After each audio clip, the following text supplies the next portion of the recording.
Afghanistan is in turmoil, something the world became very familiar with when America withdrew from the region after 20 years of occupation. You came because our nation needed you, and they needed you right here. But the continuing fallout has been severe on Afghans. As we try to understand what is happening, let us first take a look at the main player in this story, the Taliban. We spoke with Omar Sadr, an assistant professor in political science at the American University of Afghanistan. He made it out just days before the fall of Kabul. Well, Afghanistan is somehow quite different compared to what international media has been portraying. And of course, what has been portrayed is mainly Kabul and some other major cities that international media had access to. Afghanistan is a multinational, multi-ethnic, multicultural society with a rich and very proud culture, which is rooted in a Turco-Persian civilization, which has been, of course, formed and last over 1,000 years. The Taliban, or students in Pashto, emerged in the early 1990s after the withdrawal of Soviet troops in Afghanistan. The Taliban at the beginning consist of the madrasa students or scholars who are literally in Arabic, they are called talibs. Talibs literally means the one who is getting education in an Islamic madrasa. These madrasas were established on the other side of the border in Pakistan, mainly by two political parties, Islamist political parties in Pakistan, Jamiat Ulama-e Islam and Jamaat Islami, that over a number of between 50 to 70,000 registered and unregistered madrasas were functioning under the ambit of these two political parties. The ideology that these two parties propagated in these madrasas and tried to inculcate amongst these and the Talib students was, of course, Deobandi ideology. This austere, conservative ideology was born in the mid-19th century colonial India, teaching that Muslims could resist colonial rule by returning to the core principles of Islam. But the Deobandi ideology of the Taliban today is markedly different because of the influence and funding from states and governments of the Middle East. So I think one of the key elements of the Taliban since their inception has been a very conservative plus radical Islamist ideology, which was a mixture of Pakistani Deobandi movement plus some sort of Wahhabism. These are the key three markers which can define Taliban as a movement. Number one, they are driven by a mix of conservative Deobandi / Salafi, or a mix of these two Islamist ideology, number one. Secondly, they are also driven by exclusionary Pashtun ethno-nationalism. And thirdly, they are coming from the rural and village level. The majority of the Taliban leadership are Pashtun and govern themselves by a code known as Pashtunwali. And this code of conduct functions as a web of rules and norms which provide certain form of order and defines the actors and relationship in a local Pashtun society. So, of course, Taliban emerging from such kind of sociological background, they also carry with themselves such kind of norms, which is called Pashtunwali. But as they are also functioning as a political movement, they have developed or adopted certain form of very exclusionary, chauvinistic ideology, which defines the state in Afghanistan based on a certain form of ethno-nationalism. This tribal context, with its rules and structures largely unknown to the rest of the world, is why we struggle to understand why the Taliban are at such odds with modern concepts of governance or international human rights. That's why there's a stark difference between the Taliban, which is a kind of village rural movement with the rest of the society of Afghanistan, which is the urban cluster, which the urban society, of course, had much more access to interact with international community, to modern media, to modern education system. So that's why there is a fundamental difference in the cosmology of the people who live in the cities and the urban areas, and the Taliban, which primarily recruit their rank and file from the villages. The Taliban ruled Afghanistan from 1996 to 2001 and proved largely incompetent at running the government and at growing the economy. After 2 decades, they may be in an even worse position now, as they lead a country that has only recently joined the world economy. You see the composition of the Taliban cabinet, almost 100%, they are the ones who are called mullahs and maulawis. So they belong to this religious class, top religious class, who claim to have expertise and monopoly over knowledge of Islam, and the ones who have the monopoly to implement Islam, right?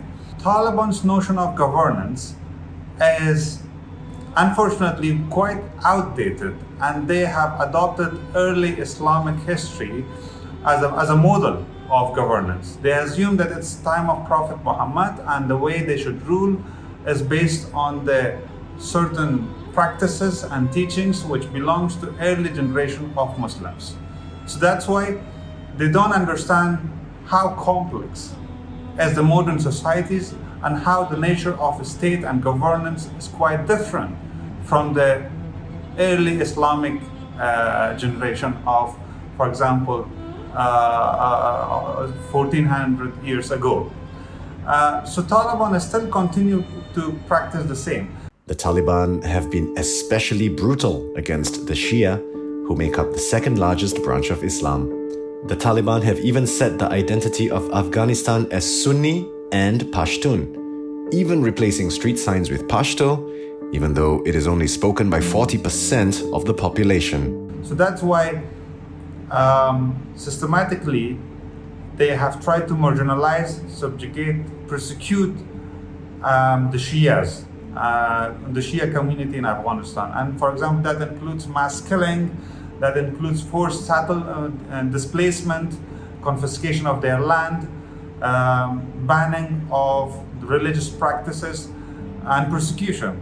So in that case, you see how a totalitarian phase of the state comes in, which the entire public power is used in the advantage of a certain ideology, certain identity, and certain culture.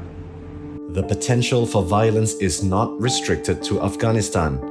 Worryingly, a recent United Nations Security Council report highlighted member concerns that Afghanistan could once again be hospitable to terrorist groups like ISIL and Al-Qaeda. Now, this relationship is quite interesting and complex. It's not just a relationship of a kind of marriage of convenience, but also it's a matter of how they are close ideologically, but at the same time, over time, the Taliban has developed certain form of familial bond with the figures at the top leadership of Al-Qaeda and subcontinent that the Taliban will pose to the regional and international security, because as they put a strong hold in Afghanistan and consolidate their power, I think they will provide more space for all of these militant groups to not only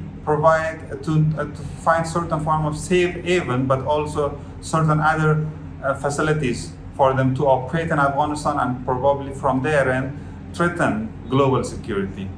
Afghanistan's economy, largely dependent on foreign aid, will be a logistical challenge that the Taliban are ill-equipped to face. Traditional sources of income for the Taliban during their previous reign was from mining, customs on border crossings, and taxation. But the recent statistics from the World Bank shows that the revenues from all these resources has drastically reduced, and Taliban, of course, doesn't have that bureaucratic capacity to manage all these revenue streams and try to excel them. We're of course not forgetting the other thing Afghanistan is famous for: opium. Opium cultivation in Afghanistan began in the 1980s, when the Western community tried to finance jihad against the Soviet Union. In 2000 and 2001, that they banned drug cultivation, but throughout their 1990s, that they ruled, the Taliban took advantage of this as a revenue stream. And post 2000 also, once the Taliban moved as an insurgency, they tried to raise, for example, over 500 million based on some of the statistics, and drug trafficking. Some of the key drug dealers and warlords were the bankers and financiers of Taliban movement. So, which direction will the Afghanistan economy head to this time? The Taliban's lack of expertise is further compounded by their isolation from the international community. We can call them incompetent. As I said, they have not been able to develop a sophisticated bureaucratic system to run the state, right?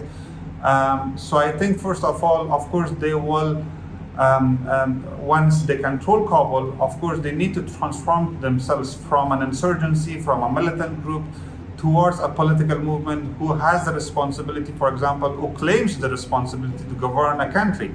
So for that, of course, you will require a sophisticated bureaucratic system, a fine line of revenue stream to finance your governance, right? So the source of revenues that they had earlier, of course, that will not be sufficient to run a state, to run a country, and to feed, for example, over 13 million people, to create jobs, for example, for them. Afghanistan's economy is projected to shrink by 30% with the Taliban in charge, largely due to the crippling impact that asset freezing has had on the Afghan banking system. For the people of Afghanistan today, the problems are twofold. Number one is an economic crisis, second is humanitarian crisis. As Taliban took over, like 2 months, it's almost 2 months that they took over Afghanistan, took Kabul. Number one, foreign assistance was immediately frozen. Secondly, over $9.4 billion assets of Afghanistan, which belong to the central bank, located overseas, they were frozen by the United States. Thirdly, IMF and World Bank also stopped loans. Fourthly, Financial Task Force somehow warned most of their member countries to block Taliban assets. Now, all of these together, they have somehow put the economic, financial, and trade system of Afghanistan into a halt. Today, the commercial banks and Central Bank of Afghanistan don't even have enough cash, which means Afghans can't get the money they need for basic transactions like buying and selling goods, including food.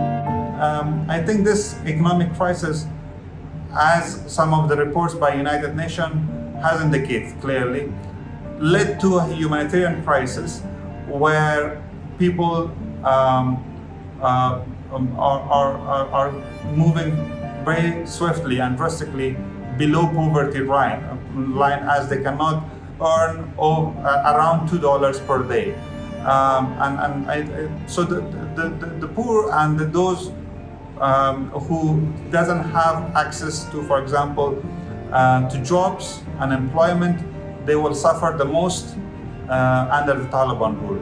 If the situation continues like this, in the next few months, we will realize a very critical humanitarian crisis where majority of the people will not have access to primary household goods, including food, medicine. But at the same time, it's also important to think about this, to what extent if we continue to provide humanitarian aid, that will prevent collapse of an economic system in Afghanistan. Because probably only economic aid will not prevent collapse of economic system, and that may require certain other substantial steps.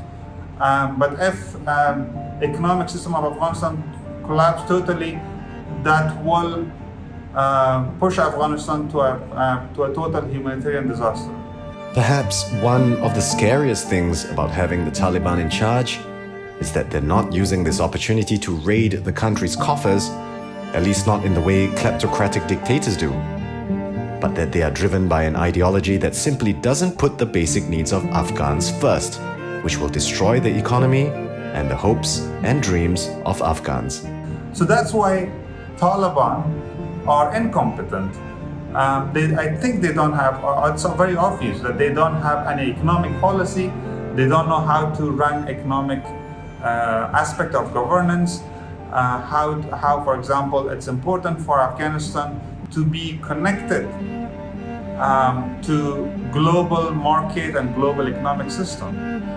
Of course, the Taliban over the years, and now this generation of Taliban, which is, of course, we can call it Taliban 2.0, they have certain sense of how it is important to have functioning economy, but still, I think as the Taliban's main driver factor is their ideology, so that's why for them it's not much important, for example, whether Afghanistan's economy is running healthy or not.